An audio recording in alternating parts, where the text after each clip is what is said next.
Welcome to Sex Drive Radio, brought to you by our friends at Adam and Eve, America's most trusted source for adult products. Hi, I'm Dr. Ava Cadell, your personal certified love and sexologist, and I want to empower you to overcome any sexual guilt or shame so that you can enjoy your natural sex drive.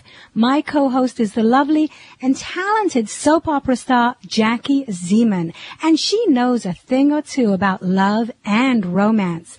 So give us a call tonight from the U.S. at our toll-free number, 1-877-711-5611, or international callers dial 1772-978-9099.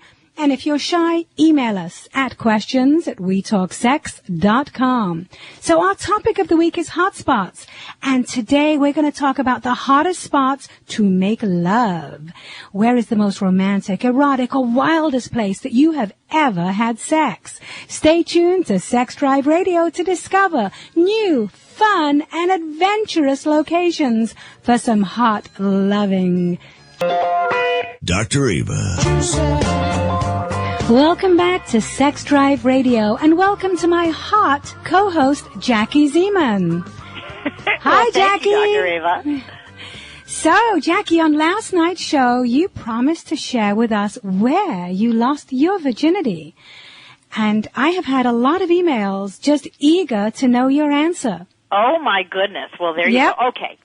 Well, you know me. I always have to lead in with everything. So I had two experiences. I think that first times in life are very important and very valuable. So my first kiss is equally as important to me as my first time of losing my virginity, because they're both huge. So the first kiss was with a boy. I was 11 years old, and we were downstairs in my girlfriend's basement. She went upstairs to eat dinner. Her mom and dad called her up, and we were sitting there looking at each other. And he moved in for the kiss, and, you know, we kissed, and I thought it was, like, really good because I really liked him. And then when he pulled back, he looked at me and he said, "You're supposed to close your eyes." And I was mortified because I did it wrong. It was like, He criticized you. Oh, that's horrible.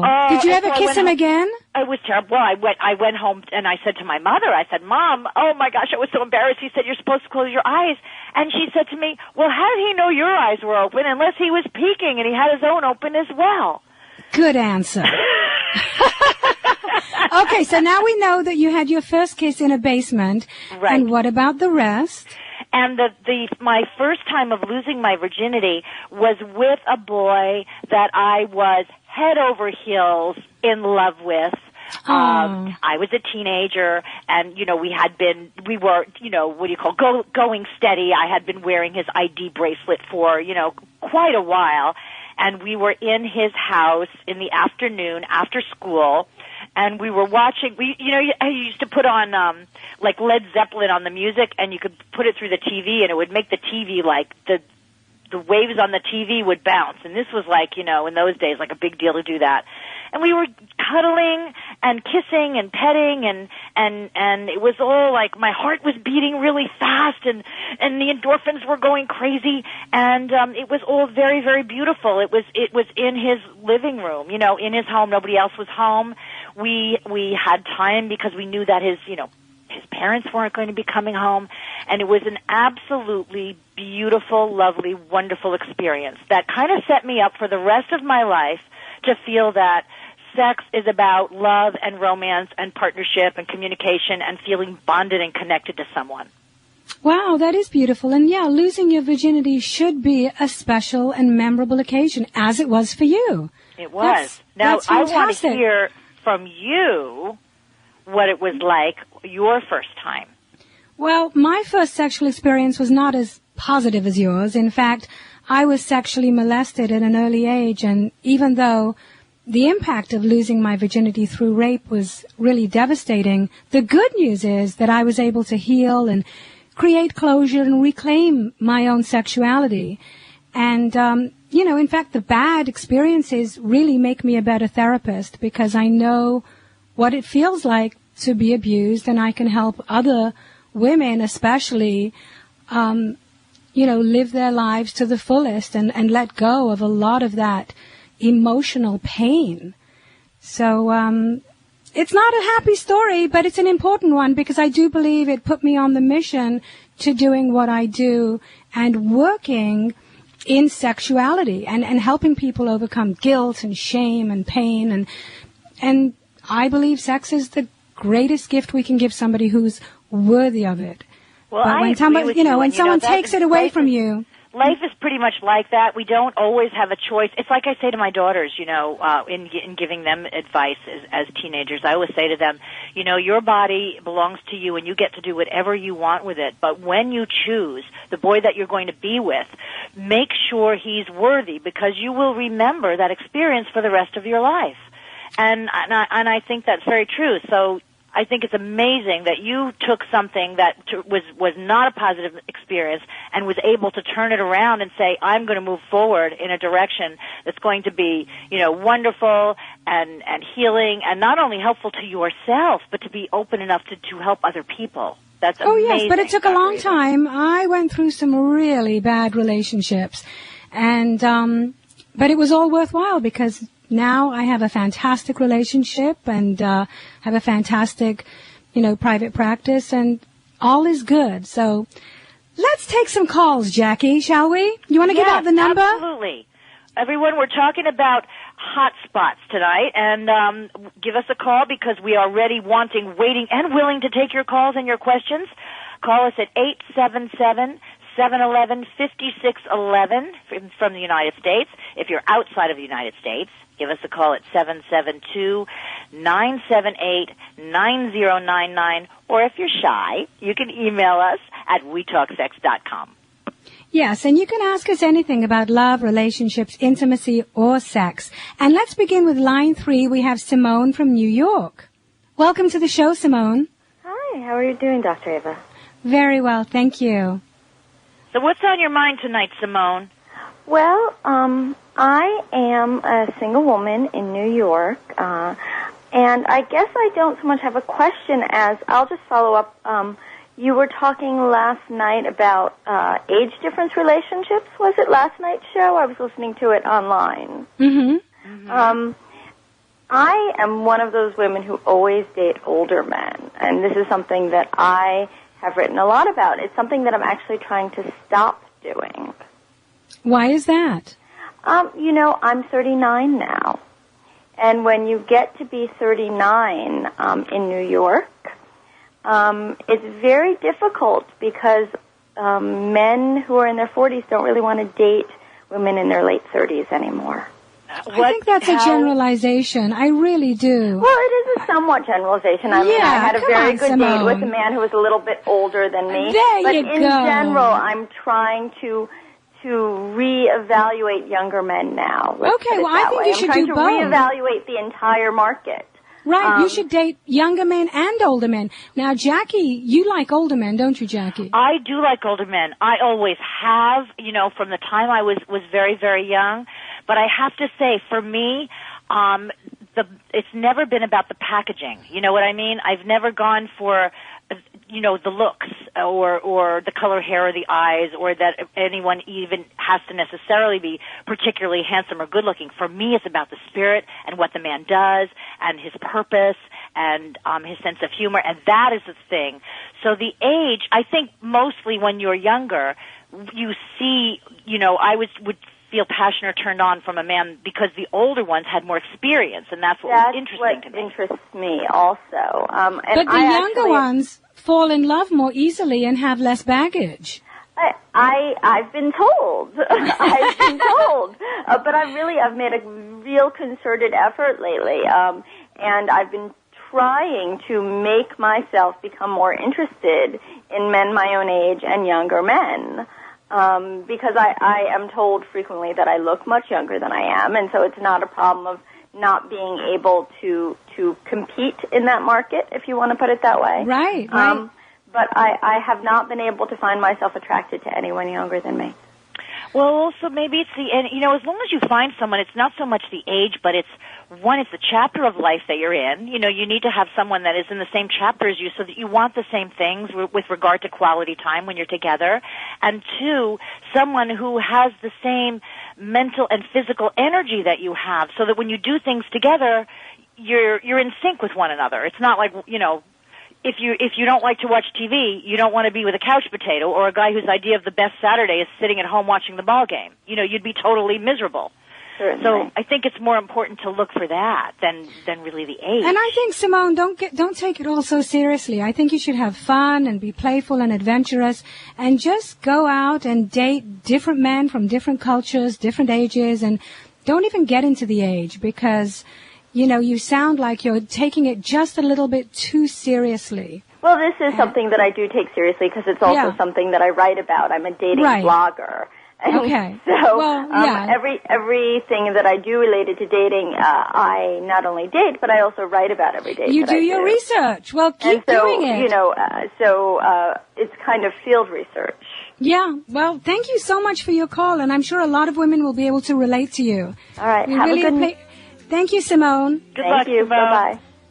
Before we get to all the other callers, I just want to let you know about a fantastic Sex Drive Radio offer by adamandeve.com where you can save 50% off on any item, well, almost any item, I believe, if you type in Sex Drive for the offer code just before you check out. So go to adamandeve.com, pick the item you want, and you'll get it half off. You'll also get 3 free DVDs. You'll get an extra gift, and you'll get free shipping. But do put in Sex Drive. And we'll be right back with more of your phone calls, so don't go away. Welcome back to Sex Drive Radio, where we will support you whether you are gay or straight, black, brown, or white, or whatever your sexual appetites are, as long as it's between consenting adults and hopefully it's legal. Right, Jackie? Absolutely. And tonight we're talking about hot spots. So give us a call at 877-711-5611 in the United States or 772-978-9099 if you are outside of the United States, or you can email us at wetalksex.com. Let's take a call right away. What do you say, Dr. Ava? Let's do it. We've got a lot of people on the lines. Terry from Nevada. Hi, Terry. Welcome to the show. Hi, it's wonderful to be with you. Dr. Ava, I was so saddened to hear how you had lost your virginity, that it's just awful when that happens. I think a lot of women don't understand that almost 70% of all women are molested at some point in their life, and the damage that it causes not only is emotional, but it can be physical, too. And, absolutely. There's an awful lot of molestation that takes place as infants and toddlers when women have no conscious memory of it. So what they don't understand is how they feel like they have all of these problems and issues, and they can't even trace it to any conscious memory. So what happened with me is that I met this woman by the name of Sarah Honeycutt, and she does a technique called psychocellular repatterning.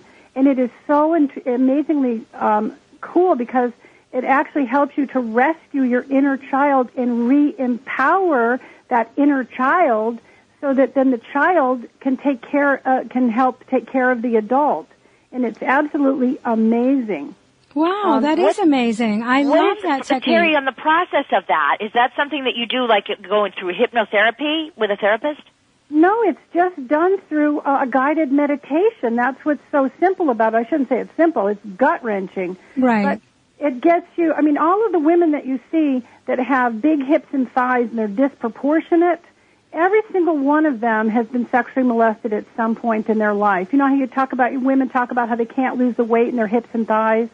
Yeah. Well, I'm an intuitive, and I do medical intuition. It's one of the things I do. They might as well have a flashing neon sign in their forehead for me that's, flashing sexual abuse. There's so many people that are on those television shows like, to lose weight. And you can see as they're losing weight, they're still holding it in their hips and thighs, and that's because the body puts it on for padding and protection.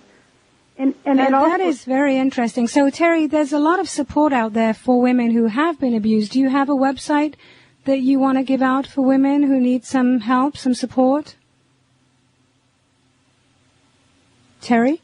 Terry? We lost Terry. Oh. But, you know, she had some very interesting comments, and, you know, rescuing the child is a wonderful technique that I've also used myself. I also do hypnotherapy, and I help women to empower themselves and reclaim their sexuality and take back control of their body, and also forgive themselves, because a lot of women who have been molested blame themselves. And, of course, it's absolutely not your fault. Let's take another call. Let us talk to Libby from L.A. on line 2. Welcome to the show. Dr. Ava, this is my first time on, and I must say I'm very impressed with the quality of the conversation that's going on. I need to commend you for bringing forth the truth of your own molestation, what happened to you, and doing it in such a positive way to model. And also, I was very taken with what the previous caller said about the early molestations or abuses of the body that are not necessarily remembered as someone gets older, because that was the circumstance for me.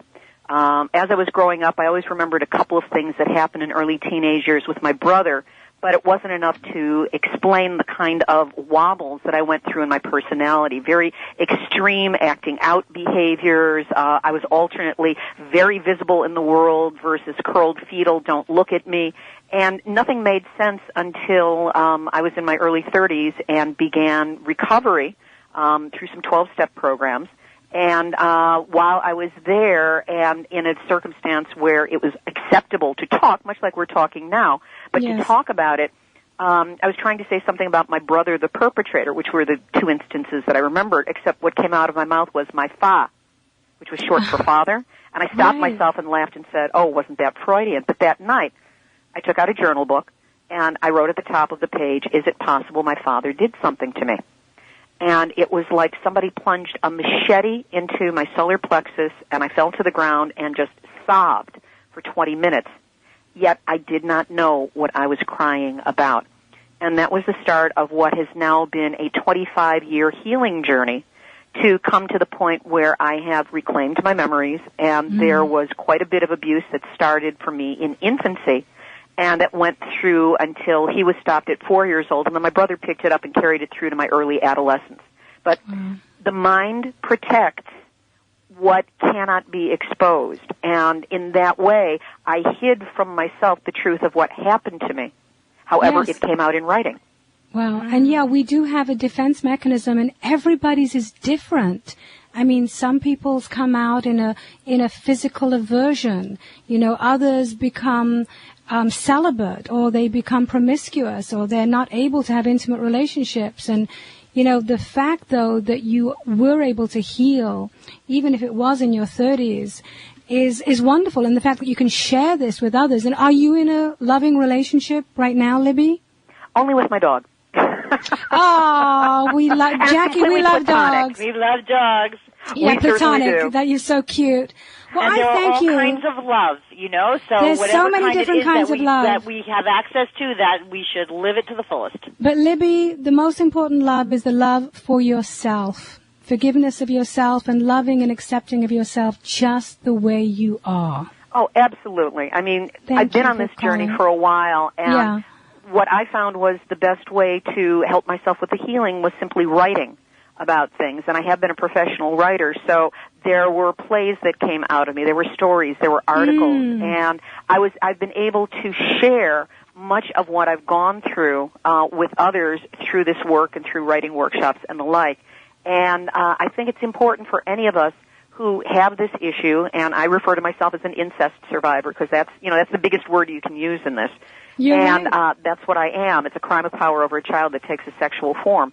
And the most important thing we can do is, as those of us who heal get to the point where we can speak about it, it's necessary to pass the baton back to those who need the hope and who need the modeling and who need the understanding that this is not a life sentence, that you can not only reclaim that part of yourself from the inside, but that you can use your experiences to move you into greater power, greater clarity, and the ability to really make changes in other people's lives simply by your honesty and your sharing.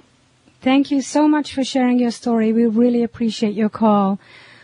Wow, you are listening to Sex Drive, and today we're talking about quite a serious subject. We started off talking about hotspots, adventurous locations for hot loving, but we took a little journey, a little side road, and we're talking about different ways that you may have lost your virginity, and one of them, unfortunately, is by being raped. And the survivors of rape have been calling and sharing their stories, and they're very, very valuable. And Libby was talking about writing. I agree. I think writing a letter to the person who abused you is extremely therapeutic, whether you send it to them or not. Just writing it and reading it to somebody who you trust. Writing so, Jackie, it, reading it, and then what I have been told and what I have done is if you burn it in a ritual, you go through the ritual of actually burning it. Once you've done that, you set yourself free. Yeah, you can. Yeah, some people will burn it, some tear it into little pieces. Some people will actually send it. I did send mine eventually to the person, who abused me. So I always do everything that I tell my clients to do. It's very important. But the response was not a positive one. He said it was my fault. So, but luckily I'm strong enough to know that he is wrong. And, I change anger into pity. And that's a very good emotion for anybody listening out there who's going through the pain, is to turn anger into pity. Absolutely. Okay, let's take another call, Jackie. Okay. How about, let's talk to, we've got a doctor, Dr. Sue Johnson from line. Oh, you know what? I think we're going to break, Jackie. Oh, my goodness. Oh, we have to. I hear music. We do. Okay. Okay, let's go ahead and give out the call, and then we'll take some more calls when we get back. All right, give us a call. We're talking about hot spots. If you're in the U.S., call us at 877-711-5611. If you're outside of the U.S., call us at 772-978-9099, or you can email us at wetalksex.com. We'll be right back. And we will give you some fun places to make love in. We promise. Right, Jackie? Absolutely. We're going to talk about the park, the roof, the beach, the pool. The kitchen, the closet. The woods. All kinds of things. We'll be right back, so stay tuned. Your loveologist, Dr. Ava Cadell. Welcome back to Sex Drive Radio. The phone lines are now open, so do give us a call at 1-877-711-5611. And we are getting your questions at email at questions@wetalksex.com. Jackie and I will be taking those shortly. Yes, we're talking about hot spots tonight. We actually have a caller, Dr. Sue Johnson, waiting on the line. Doctor, hold on, okay? I want to take 2 minutes. I just want to tell everyone about our fabulous sponsor, AdamandEve.com. And this is for people who are looking to spice things up in the bedroom, or people who have been fantasizing about surprising your lover with an adventurous new toy or perhaps an adult movie. Well, we have an offer that you will not be able to resist, and it's just exclusively for listeners of Sex Drive Radio. All you have to do, it's very simple, go to AdamandEve.com, and for a limited time only, you're going to get 50% off just about any item on the website. That's right. You get half off, but you must use Sex Drive as your offer code. And that's not all. When you select your one item and you get your 50% off, you also will receive 3 free adult DVDs for a little inspiration, plus a free extra gift that is so sensual we can't even mention it on the radio. And to top it all off, we'll even throw in free shipping on your entire order. So go to AdamandEve.com and be sure to punch in Sex Drive as your offer code. Okay, we have Dr. Sue Johnson on the line who has been waiting. So, Dr. Sue, are you there? Hello. Hello. Hi. Welcome to the show. What's on your mind tonight? Oh, well, I was listening to your show, and I guess what was coming up for me is I'd really like your listeners to have an answer to the question of whether we really can understand what romantic love's about and whether we really can keep passion in a long-term relationship. Because I think there's lots of people out there who think that love's just a big mystery, it's kind of hopeless anyway, we can't really learn about it. And also that, you know, I've heard lots of people say to me, I'm a researcher in Canada, I'm a prof at a university, and over the years lots of people have said to me, the other thing about it is that, you know, really you can't have good sex past a certain amount of time you've been married anyway. So I think there's some really huge questions here, and I guess what I'd like your listeners to know is we have some real answers to those that have come up in psychology in the last few years. And, you know, I've written a book just recently about them called Hold Me Tight, and we talk about the new science of love and how we're starting to understand bonding and sex really differently. That's very interesting. Yeah, bonding and sex, they're two completely different functions. And I'm writing down your book, Hold Me Tight. Hold Me Tight, yes. holdmetight.com if you want to have a look at this. Thank you. We will, yes, I definitely think all of our listeners should go there, Dr. Sue. So, in a nutshell, what is the answer? Because you asked the question about love, and can you have romantic love with great sex? Yes, you Of course, can. the answer is yes, but how? In one sentence, how can you do it? The bottom line is you've got to understand what love's about. And what we talk about, what has become really clear over the last few years, and we base our approach to working with couples on this, is that you have to understand the essence of emotional bonds. And what we do with our couples who come to us in the usual distress, feeling very alienated from each other, is we have a very set way of helping them understand how much they need each other, understand that it's okay to need each other, understand the signals they give each other, and how to help each other feel safer and more bonded and more connected. And the fact is that when you feel safer, you're much better at exploring pleasure with somebody, you're much better at relaxing and being able to make love with somebody, you're much better at talking about what you want. You know, it's pretty hard. So you're talking about finding somebody that you feel safe and comfortable with, as opposed to just depending upon their chemistry. And you know, it's interesting, Jackie, because on some level I agree with her, but on others I don't. I think that when you really do feel very safe and secure with somebody, sometimes that actually dissipates the passion, because they're like a brother, they're like your best friend. And so you get attracted to somebody completely different, somebody dangerous, somebody wild, somebody exciting. But that's why in a monogamous relationship, it's important to have variety, such as what we're talking about tonight, which is hotspots, you know, making love in different places. Because when you have sex in a risky place, the blood flows to specific, you know, sexually related areas of the body in preparation for action. So it really turns us on.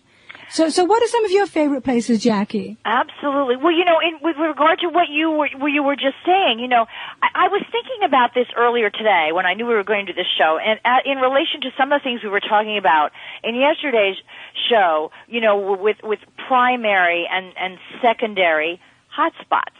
And I thought, gee, okay, primary, for me, primary is like someplace like really squishy and comfortable and private, like the bed, the sofa, you know, being on vacation in a new place when you have downtime, maybe it's holiday, Christmas or Hanukkah vacation, you know, that kind of, that's primary, because that's kind of like what we all do, and it's very easy. But the fun comes when you go to the secondary or the potential ones, which is what you were just referring to about spicing things up and getting out of the mundane.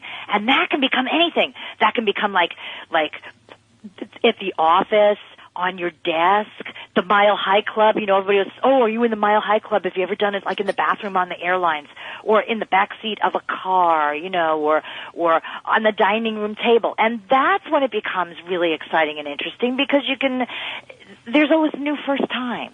And you don't have to. Well, that's true. And I think the element of getting caught is definitely part of the excitement, which is why a lot of people like to do it in a public place. One of the most exciting places, I think, is at the library, because the challenging part is to keep quiet while you're having sex.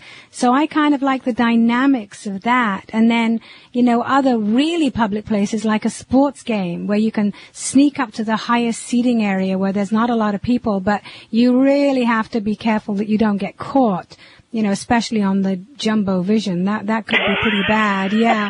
But I definitely go for the more risque places where my heart is beating like crazy. As opposed to the ones like in the park or on the beach or, in your backyard or in the woods. But those are nice too. I mean, I think variety is the spice of life and love. Dr. Ava, have you ever gotten caught? Of course I have. Well, how did that go? What happened? Well, I happen to know a very good lawyer, a criminal defense lawyer who takes care of those problems. Well, you are in a very good position. I certainly am. Why don't we take some more calls? We have Sarah from Texas on line 6. Welcome to the show, Sarah. Hello, Dr. Sarah? Ava. Hi, sweetie. Welcome. Hi, Sarah. What's on your mind tonight? I just had to call in and agree with a couple of people that called in earlier about the being molested as a child and not remembering it and coming to the realization later. It's interesting how it comes to us in our early 30s, and it's like everything starts to click, and you start to have flashbacks, you start to have dreams and memories that you were too young to remember it happening, but there's something there. And just the ability to work through it through writing, because I actually started writing about a year and a half ago, and I'm a full-time freelance writer now, and wouldn't you know, I ended up in a self-help niche. So obviously I write a lot about self-help and recovery from abuse and how abuse and self-esteem are linked and stuff like that. So I've been able to turn that around and make it into a positive. But in my case, it was really different because most people, it's a male member of the family. And in my family, I was the eldest of 9, and my mother was the ringleader. And my father participated, but it was very strange because I'm 35. I've never been to school. We didn't go to school, and this is back before homeschooling was a big deal. Nobody did it back then. So we were all homeschooled, and we didn't have TV, and we didn't have radio, and we didn't have newspapers, and we didn't have contact with the outside world. And it was just very bizarre because when you're raised with not knowing anything else, there's a part of you that you're being told that this is normal and this is the way things are supposed to be, and it's almost like being brainwashed. But at the same time, there's this niggling feeling like this can't be right. If I feel like killing myself all the time, something is wrong. Oh, you poor thing. Hold on, Sarah. We've got to take a break, sweetie. But I thank you so much for your call and sharing your story. And I can hear that, there's a lot of healing in your voice, and writing is obviously the way to go. So I thank you very, very much for your openness and your honesty. We'll be right back with Sex Drive Radio. Welcome back to Sex Drive Radio, where we want to help you to get rid of any guilt or shame and enjoy your natural sex drive. I'm sorry that we couldn't take all your calls tonight, Sarah. I would love for you to call us back tomorrow if you can and finish your story. And Cynthia and Jake and Kyla and Talia, please give us a call back tomorrow, because right now we do have our celebrity guests on the line. We have Tamela D'Amico and Ernie Vecchione, and forgive me if I butchered your name. I truly apologize.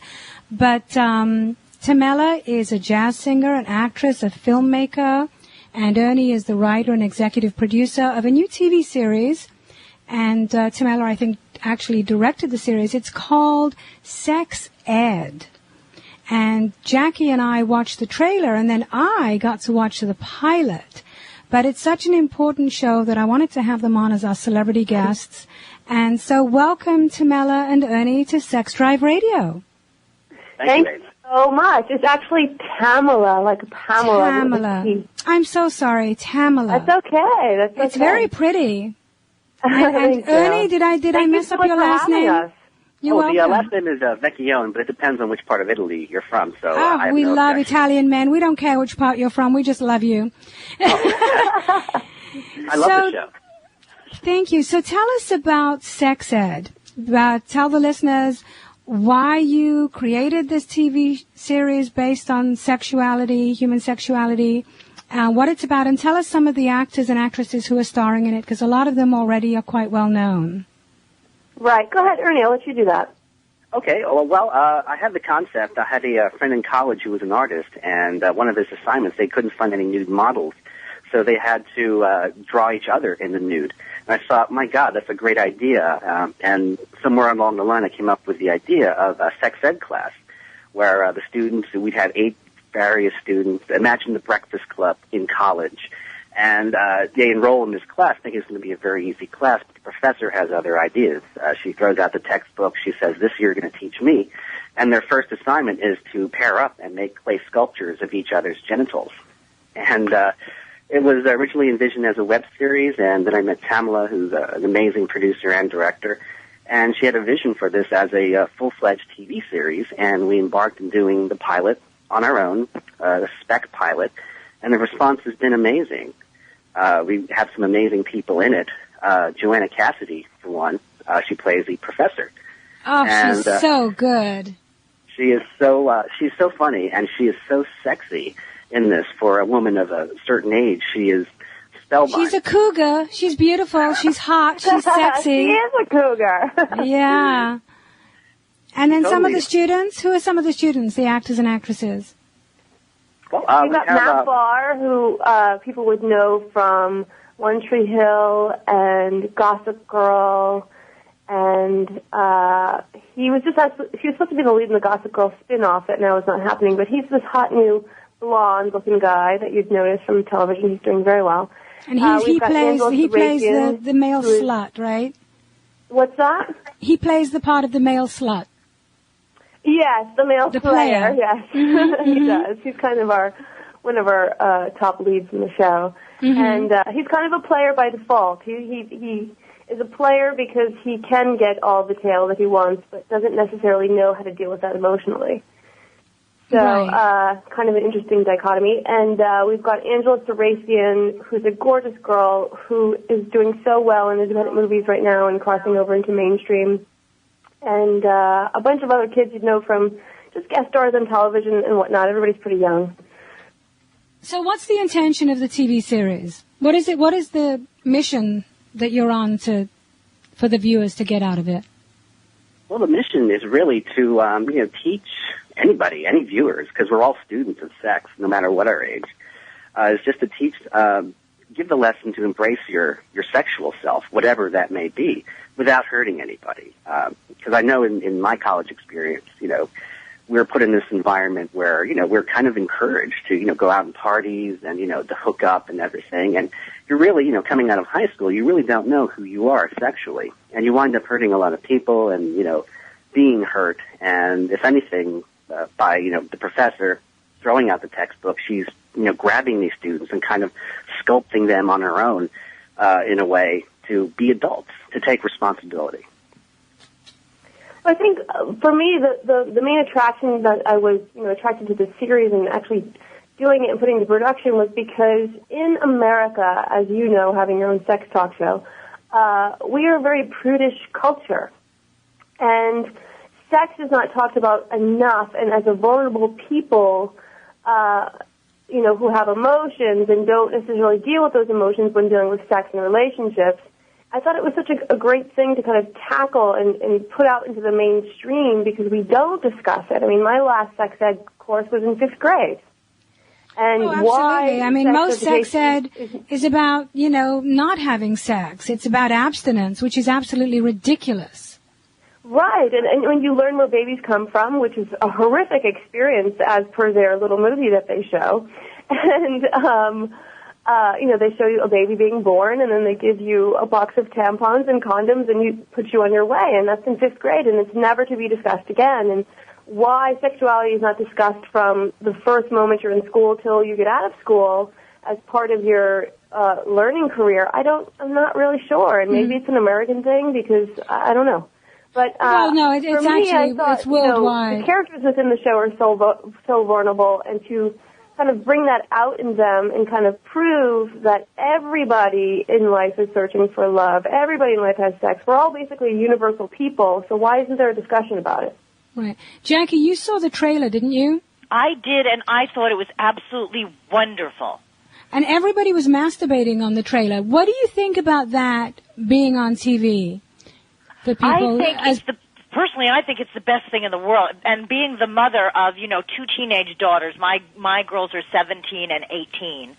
And I think it's the greatest thing in the world because it just opens up people's minds to let them know that, everything is available and make smart choices and just realize that you can have your sex life be whatever you want it to be.